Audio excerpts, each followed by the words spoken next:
случай ден на бащата реших да ти задам няколко въпроса. Първият, кой ти беше любимия урок в училище? Любимият ми предмет в училище беше математика. Кой ти е любимият цвят? Зелено. Какво обичаш да ядеш? Много обичам да ям риба и месо.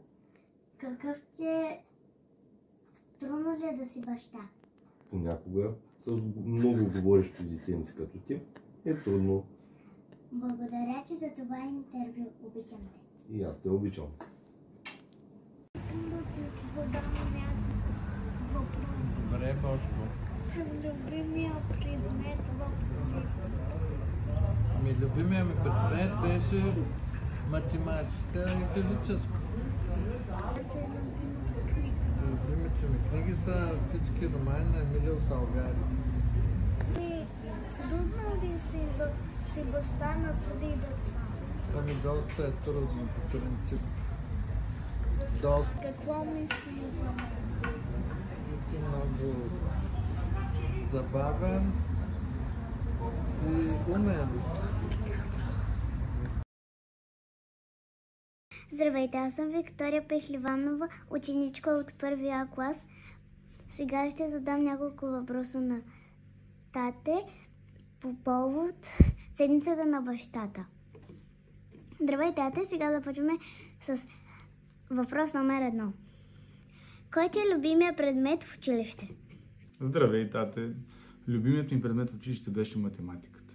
Много обичах да смятам и да стигам до крайното решение. Не винаги по правилния път, но понякога успявах и по моя начин. Благодаря. Благодаря. Въпрос номер 2. Какъв си искал да станеш като малък? Като малък исках да стана пилот на самолет. Да летя по целия свят и да ходя и да виждам дестинации, които никога няма да видя. И да се прибирам вкъщи да разказвам на моите родители какво съм видял. Коя е любимата ти храна? Любимата ми храна, тате, е боб. Много обичам боб. Баба ти много хубав боб правеше, когато бях малък и често ядяхме боба вкъщи. А какво обичаш да правиш през свободното си време? През свободното си време много обичам да спортувам, тате, но най-много обичам да прекарвам времето с вас, моите деца. Сега, тате, един последен въпрос. Трудно ли е да си баща? Не, тате. Това е едно от най-хубавите и лесни неща в света. Да бъдеш баща, да имаш 2 прекрасни деца и една такава хубава дъщеря като теб. Благодаря за въпросите и благодаря за прекрасната картичка, която ти си ми направила в училище, татенце. Много те обичам. Моля. Това беше едно страхотно интервю. Айде, готово. Тате, искам да ти задам няколко въпроса за деня на бащата. Добре, какви са твоите въпроси?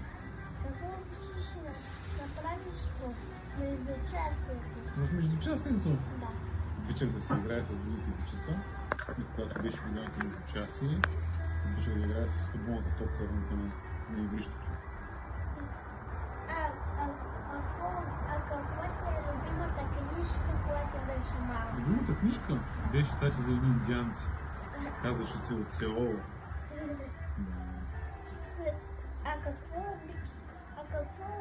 Какво ти е любимото ядене в стола? Любимото ядене в стола?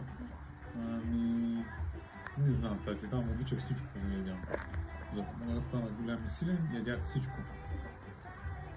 Какво беше още? Какво беше още? Ме питай каква професия тати ще ти избере на тебе като пораснеш. Каква професия ще ми избереш, когато пораснеш? Максимум, ще избера такава професия, че когато си лягаш вечерта, да нямаш търпение да станеш и да отидеш на работа с най-хубавата ти чаровна усмивка. Избирам ти такава работа, която те прави да се чувстваш щастлив. Няма значение какво ще правиш. Важното е да си щастлив на работа. Да. Това е. Свърши ли интервюто? Да, свърши. Дай цумка на тати.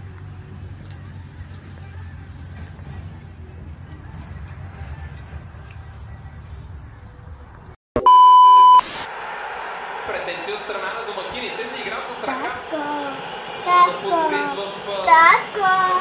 Може ли да ти вземем ентари? Готова ли си? Разбира се, винаги съм готов.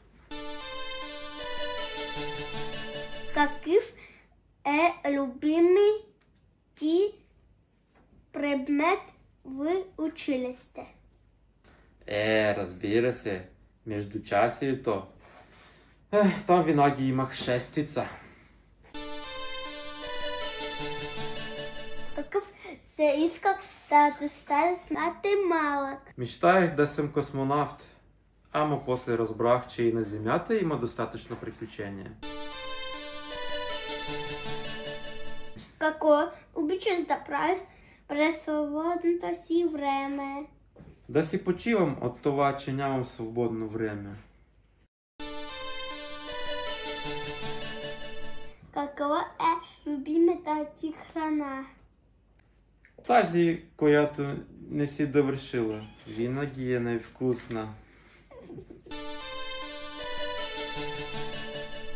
Коя е любимата ти книга? Малкият принц. Защото и големите понякога имат нужда да си припомнят какво е детство. Каква професия ми избираш? Може би изследовател?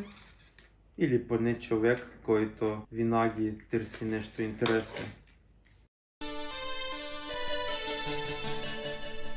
Какво беше детството ти? Прах, ожелени колене и безкрайни лета. Истински приключенски сериал без интернет. Трудно ли е да си баща? Не е трудно. Стига да имаш търпение, хумор и запас от шоколад. Какво мислиш за мен? Мисля, че си като малко слънце. Грееш, но и понякога ме изгариш. В случай седмицата на бащата тате, искам да ти задам няколко въпроса. Как мина детството ти? Моето детство мина прекрасно. Имаше време за всичко, за игри, за учене. Хванах хубави времена, имах прекрасни родители и съм много щастлив от това. Коя е любимата ти храна? За мен лоша храна няма, но най-предпочитам морската. Коя е любимата ти книга? Тошко африканска. Трудно ли е да си баща? Няма нищо лесно на този свят. Тя те обичам. И аз те обичам. Някакви други въпроси? Не. Добре.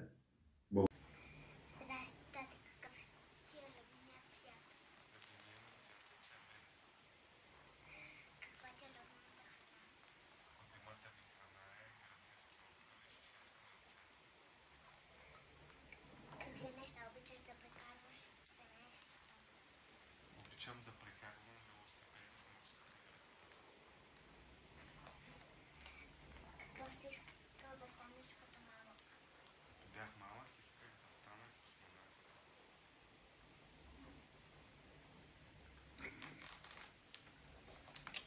В случай на деня на бащата, искам да ти задам няколко въпроса. Кажи, тате. Каква книга обичаш да четеш? Обичам да чета предимно криминални романи и научно-фантастични. Обичам една книга, която се казва Двата тигъра.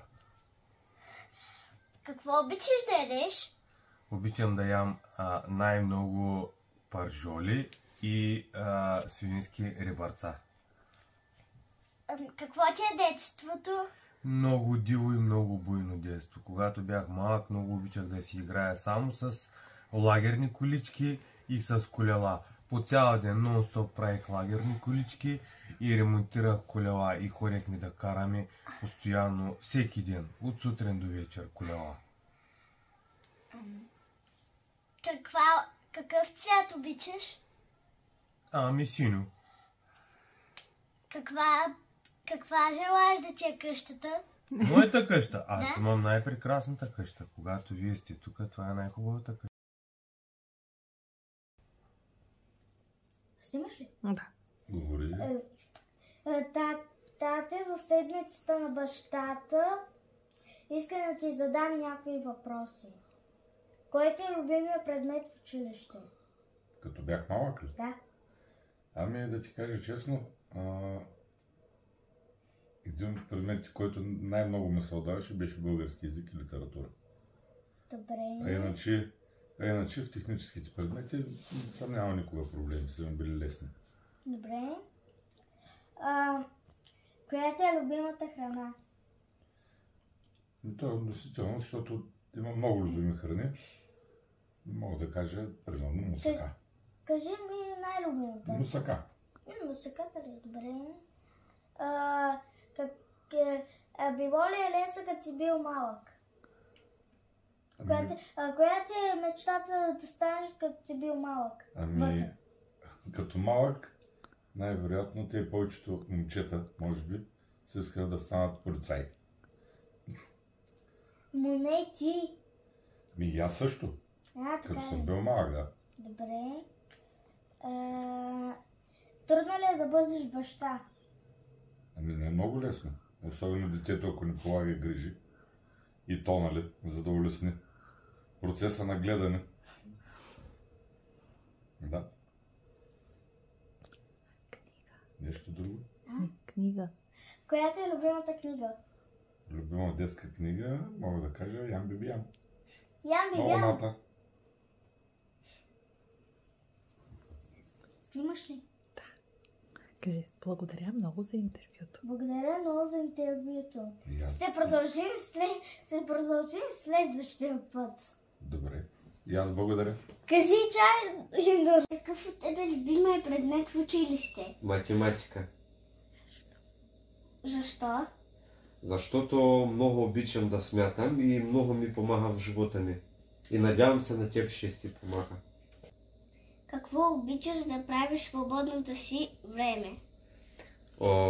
Обичам да се разхождам с вас, с тебе и с какати и обичам да ходя за рибата. Обичам много риболов. Какво имаше детство? Аз имах много хубаво детство, защото винаги ние с приятели навън играли сме с топка, много игри имаше. Обаче бяха сме винаги навънка. Не сме седяли в къщи. И дано да се надявам и вашето детство ще мине така. Вие ще са навънка винаги. Много те обичам, моето дете. Здравей, тате. По повод седмицата на бащата искам да те попитам няколко въпроса. Здрасти, Ели, кажи, тати. Хубаво ли е да си баща? Да си баща е много хубаво и страхотно чувство и голяма отговорност. Харесва ли ти е в училище? Да, много ми харесваше в училище. Коя ти е любимата книга? Любимата ми книга е Мил от Леони Берия. Благодаря за интервюто. Тати, по повод деня на бащата искам да задам няколко въпроса. Кой бил любимият ти предмет в училище? Любимият ми предмет в училище беше биология. Какъв си искал да станеш? Като малък исках да стана лекар и за мой късмет детската ми мечта се сбъдна. Коя е любимата ти храна? Любимата ми храна е пиле с ориз.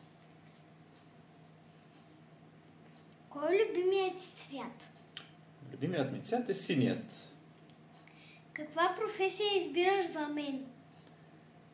За теб бих избрал това, което ти най-много обичаш. Пък аз знам, че искаш да станеш ветеринарен лекар. Благодаря за отделеното време.